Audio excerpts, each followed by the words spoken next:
Hi అండి, అందరికీ నమస్కారం. కుకింగ్ టేస్టీ రెసిపీ ఛానల్కి స్వాగతం అండి. నేను ఈరోజు ఎన్నో పోషక విలువలు కలిగి ఉన్న మునగాకు పప్పు ఎలా తయారు చేసుకోవాలో చూపిస్తున్నాను.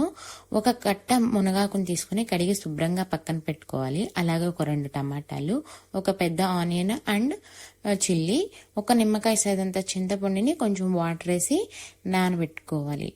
ఈ మునగాకు పప్పు తినడం వల్ల కాల్షియం, ప్రోటీన్ అనేవి బాగా ఉంటాయి. ఇప్పుడు మనం కందిపప్పుని ఈ ఆరెంజ్ కలర్ కప్పుతో 1 కప్పు కడిగి పక్కన పెట్టుకున్నాము. అలా ఆ పప్పులో ఈ కట్ట మునగాకుని వేసుకోవాలి. అలాగే కట్ చేసి పెట్టుకున్న 2 టమాటాలు ఉన్నాయి కదండి, అవి కూడా వేసుకోవాలి. అలాగే కట్ చేసి పెట్టుకున్న ఆనియన్, చిల్లీ కూడా వేసుకోవాలి.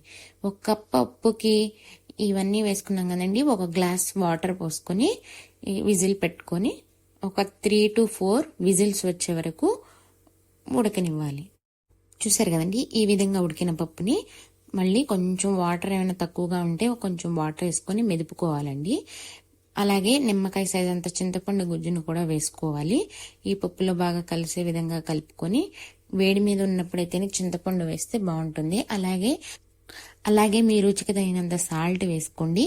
అలాగే కారం కూడా మీ రుచికి తగినంత వేసుకోండి. నేను మాత్రం 1 స్పూన్ సాల్ట్ అండ్ 2 స్పూన్స్ కారం తీసుకున్నాను.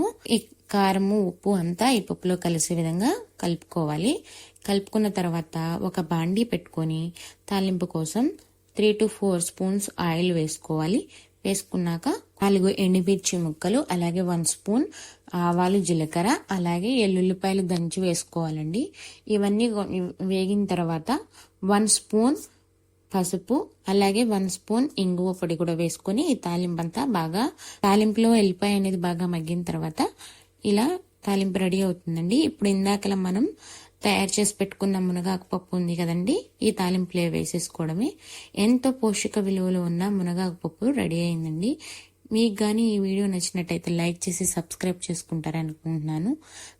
మీరు కూడా ఎన్నో పోషక విలువలు కలిగిన ఈ మునగాకు పప్పు మీ ఇంట్లో కూడా ఇలా తయారు చేసుకోండి. ఎన్నో పోషక విలువలు కలిగి ఉన్న మునగాకు పప్పుని ఎలా తయారు చేయాలో ఈజీగా చూసారు కదండి. మీకు కానీ ఈ వీడియో నచ్చినట్టయితే లైక్ చేసి సబ్స్క్రైబ్ చేసుకోండి. Thank you.